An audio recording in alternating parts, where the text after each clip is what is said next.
یہاں لوگ ترازو لے کے بیٹھے ہوئے ہیں. آل و مہار شریف کے ایک بزرگ تھے، بڑے معروف اپنے زمانے میں خطیب تھے، پیر سید فیض الحسن شاہ صاحب آل و مہاروی رحمۃ اللہ علیہ. یہ کچھ لوگ نا تھرمامیٹر بھی لے کے آتے ہیں، اپنے اپنے حساب کا مسئلہ پوچھتے ہیں، اپنے اپنے حساب کا. ایک صاحب میرے پاس بھی آئے، کچھ بہت بڑے بڑے مفتی بھی ہیں عوام کے اندر. ان کا مقصود مسئلہ پوچھنا نہیں ہوتا، مقصود پتہ کرنا ہوتا ہے کہ مولوی پڑھا لکھا کتنا ہے. یہ مقصود ہوتا ہے، علم میں اضافہ مقصد نہیں. تو مجھ سے بھی ایک صاحب نے پوچھا کہ میں نے 20 مفتیوں سے مسئلہ پوچھا ہے، حل نہیں ہوا، اب میں آپ کے پاس آیا ہوں. تو میں نے کہا آپ 22ویں کے پاس ہی چلا جائیں، میں تو ان 20 سے بھی چھوٹا ہوں. 20 آدمی نہیں حل کر سکے تو میں تو پہلے ہی سلنڈر کرتا ہوں. بھائی اپنی زندگی میں سیکھنے کا مزاج بنائیں، بحث کا مزاج نہ بنائیں ورنہ پیچھے رہ جائیں. جو سیکھنے کا مزاج رکھتا ہے اس کا علم روز تازہ ہوتا ہے، اسے کچھ نہ کچھ روز ملتا ہے، وہ روز سیکھتا ہے. اور جو بس کر کے بیٹھ گیا نا، بہت ساری جگہوں پہ ٹھوکریں کھاتا ہے. تو سید فیض الحسن شاہ صاحب سے کسی نے پوچھا بتائیے سیدہ عائشہ افضل ہیں کہ سیدہ فاطمہ؟ سید تھے. فرمانے لگے تجھے کس نے ترازو دیا کہ تو تولے؟ دونوں کی بڑی شان ہے، بڑا مرتبہ ہے. وہ کہنے لگا جی نہیں، آپ سید ہیں، عالم ہیں، پیر ہیں، سجادہ ہیں، کچھ تو بتائیں. آپ فرمانے لگے بتا تو دیا ہے. کہنے لگے جی آپ نے بات گول کی ہے، اور کچھ نہیں تو مجھے اشارہ ہی دے دیں. آپ فرمانے لگے چلو یہ بات ٹھیک ہے، اشارہ دے دیتا ہوں. آپ فرمانے لگے عائشہ بیوی ہیں رسول کریم علیہ السلام کی، اور سیدہ فاطمہ زوجہ ہیں مولا مرتضیٰ مشکل کشا کی. فرمانے لگے مجھے بتاؤ علی کی بیوی نبی کی بیوی سے افضل ہو سکتی ہے؟ بندہ چپ کر گیا. تو آپ فرمانے لگے اب دوسرا اشارہ سنو، عائشہ بیٹی ابو بکر صدیق کی، اور فاطمہ بیٹی ہے مدینے والے رسول کی. اب یہ بتاؤ کہ ابو بکر کی بیٹی محمد عربی کی بیٹی سے افضل ہو سکتی ہے؟ بندہ سر پکڑ کے بیٹھ گیا. کہنے لگا شاہ جی نتیجہ کیا ہے؟ فرمان لگے گھر جا کے کڈی نتیجہ. تو نے کہا تھا مجھے اشارہ دے دے، تو اشارہ میں نے دے دیا ہے. اب نتیجہ گھر جا کے نکالنا کہ رزلٹ کیا نکلتا ہے. ہمارا ذمہ تو ادب کرنا ہے. پنچ نہ بنے آپ درمیان میں سرپنچ نہ بنے. آپ قول فیصل آپ درمیان میں فیصلہ کریں گے آپ. اور ایک بات یاد رکھنا، اگر کسی کے محب بن کے بھی بے ادبی کرو گے تو وہ بزرگ بھی تمہیں قبول نہیں کریں گے. کبھی چچا کی اور والد کی بحث ہو رہی ہو نا، تو بیٹا والد کی سپورٹ میں بھی بات کرے نا، والد کی سپورٹ میں بھی چچا کے خلاف، تو ابا بول کے کہہ دیتا ہے کہ پتر چپ کر، ساڈا پراواں دا مسئلہ ہے، تو اپنی حیثیت میں رہ. میری بات کی سمجھ آ رہی ہے؟ تو صحابہ کی بھی بڑی شان اور اہل بیت کی بھی بڑی شان. تو آپ کہاں الجھ رہے ہیں؟ تو مہربانی دیکھیں ان سے پیار کریں، ان کا اکرام کریں. ہمیں صحابہ نے تو ان کا پیار سکھایا ہے، صحابہ نے سکھایا اہل بیت کا پیار. صحابہ نے شاہ ولی اللہ محدث دہلوی کو نا پڑھے لکھے لوگ جو اب چونکہ ہم فی پی ایچ ڈی بہت زیادہ ہونے لگی ہے، تو جو لوگ اسلامک سٹڈیز کے ساتھ وابستہ ہیں وہ جب بر صغیر پاک و ہند میں لٹریچر لیں گے تو شاہ ولی اللہ کو ضرور دیکھیں گے.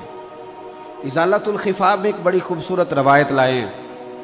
فرماتے ہیں کہ مال غنیمت بانٹ رہا تھا تو حضرت سیدنا عمر فاروق بانٹ رہے تھے، اور بندہ وہ ہے کہ جو ایک دینار کا نہ صرف یہ کہ حساب رکھنے والا ہے بلکہ حساب دینے والا بھی ہے.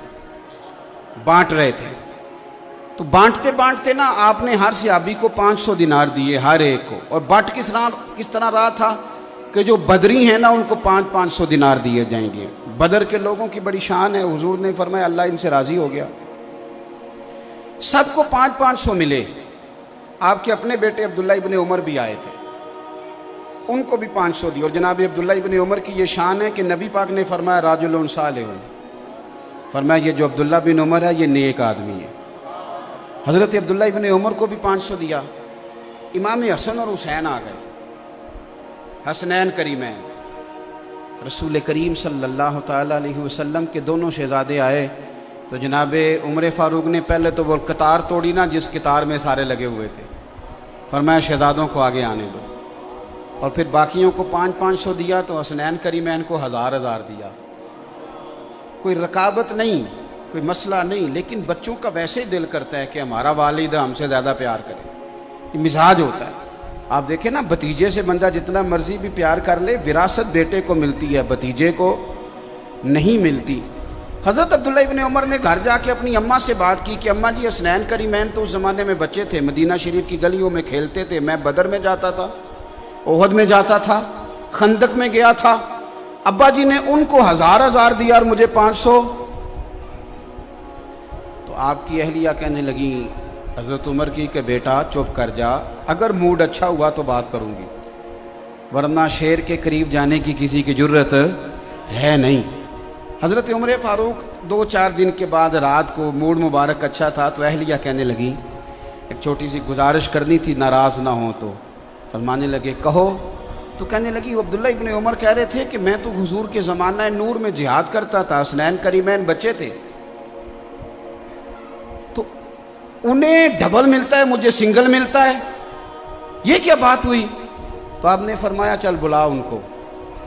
تو ماں ڈرنے لگی، کہنے لگی نہیں نہیں، انہوں نے کوئی اعتراض نہیں کیا، آپ مہربانی کریں۔ کہا نہیں میں کچھ نہیں، کہنے لگا بلا تو صحیح نا۔ بلایا، شہزادے عبداللہ ابن عمر تشریف لائے، حاضر ہوئے۔ تو آپ نے فرمایا پتر یہ تو نے کیا بات کی؟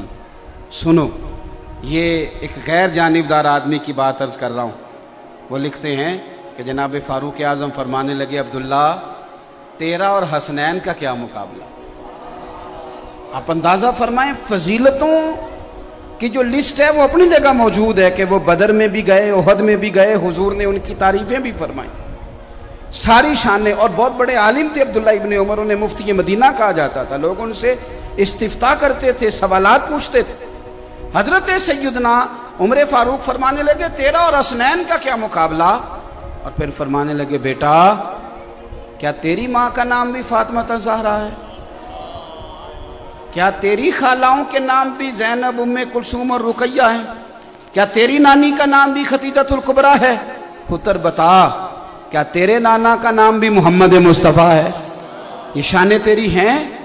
آپ نے فرمایا خبردار بیٹا، ان کے مقابلہ کرنے کی کوشش، یہ خود سکھایا ان لوگوں نے، یہ امت کو درس دیا، پیغام دیا۔ شاہ ولی اللہ صاحب کہتے ہیں کہ یہ بات چلتے چلتے نا مولا علی تک بھی پہنچی کہ حضرت عمر نے یوں کہا ہے۔ حضرت عمر فاروق رضی اللہ تعالیٰ عنہ نے یہ تعریف کی حسنین کریمین کی، تو مولا علی فرمانے لگے اسی لیے تو نبی پاک علیہ السلام نے فرمایا تھا کہ عمر اہل جنت کا چراغ ہے، عمر جنتیوں کا، جنت میں بڑی روشنی ہوگی، لیکن فرمایا اس کا چہرہ اس طرح کا ہے کہ جدھر جائے گا روشنی کرتا چلا جائے گا، اہل جنت کے چراغ ہیں۔ اب یہ بات حضرت عمر تک پہنچی، وہ حضرت علی تک پہنچی تھی اور یہ حضرت عمر تک پہنچی، تو جناب عمر فاروق فرمانے لگے مجھے ذرا علی تک لے جاؤ۔ مولا علی سے ملاقات ہوئی تو آپ فرمانے لگے آپ نے اپنے کانوں سے حضور سے سنا ہے کہ میں جنتیوں کا چراغ ہوں؟ کہا سنا ہے۔ تو فرمانے لگے ذرا اپنی ضمانت کے ساتھ مجھے لکھ کے بھی دے دو۔ تو حضرت علی نے لکھا کہ میں ضمانت دیتا ہوں، میں ضمانت دیتا ہوں، میں ضامن ہوں کہ میں نے حضور سے سنا ہے کہ عمر اہل جنت کے چراغ ہیں۔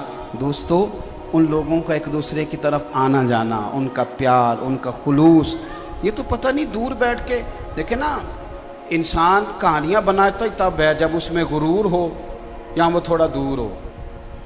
اگر اس میں عاجزی ہو اور ذرا قریب جا کے دیکھے تو بہت ساری کہانیاں ویسے ہی ختم ہو جاتی ہیں، حقائق نہیں پتہ کرتے لوگ۔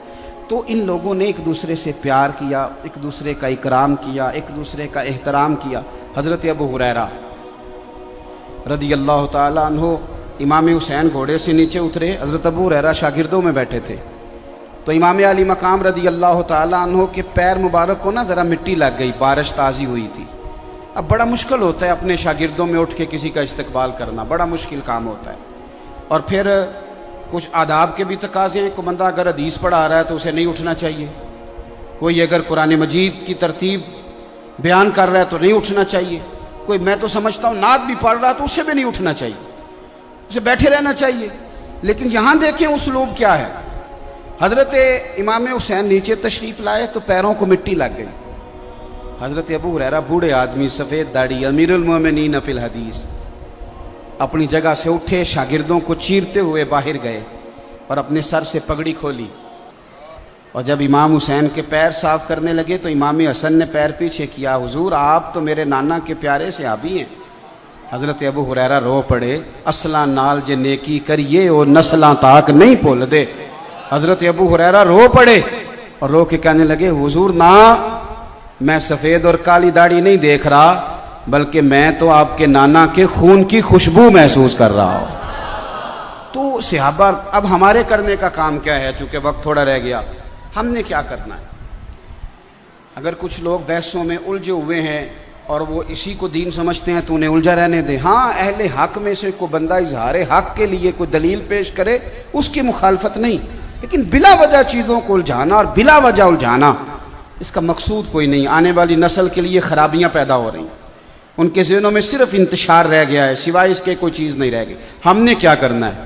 ہم نے کھل کے پیار کرنا ہے نبی پاک کے خاندان کے ساتھ، اہل بیت نبوت کے ساتھ کھل کے پیار کریں۔ آپ کا نا ایک شوق ہو، ایک ذوق ہو اہل بیت نبوت کے لیے۔ ان دنوں میں خاص کر امام حسن کی تعریف کی حدیثیں سنیں، امام حسین کی تعریف کی باتیں سنیں، حضرت مولا علی کی شان سنیں اور اس شان کو جگہ دیں، یعنی آپ کا چہرہ کھلے۔ کو ضروری ہے ہم نے بحث ہی کرنی ہے آپ کا دیکھیں اعلیٰ حضرت بریلوی رحمۃ اللہ تعالی علیہ، آپ نے لکھا ہے فتاوی رضویہ شریف کے اندر، اور حدیث کے راوی سیدنا عثمان غنی رضی اللہ تعالیٰ عنہ، اگرچہ بخاری مسلم میں بھی ہے، لیکن اعلیٰ حضرت فرماتے ہیں میں نے بہت ساری کتابوں سے جوڑ کے نا الفاظ حدیث یہاں جمع کر دی ہیں۔ نبی پاک صلی اللہ علیہ وسلم کا جو ذوق تھا نا اہل بیت کے لیے، ایک پیار ہو جاتا ہے نا کسی بندے سے پیار، تو جو پیار ہوتا ہے وہ پھر کچھ صورتیں بھی اختیار کرتا ہے۔ آپ کو بیٹے سے پیار ہو گیا تو روز کہنے بیٹا تجھے بڑا پیار ہے، تو بیٹا کہ ابا جی سائیکل تو کبھی آپ نے لے کے دی نہیں۔ خالی پیار کا کیا معنی ہوتا ہے؟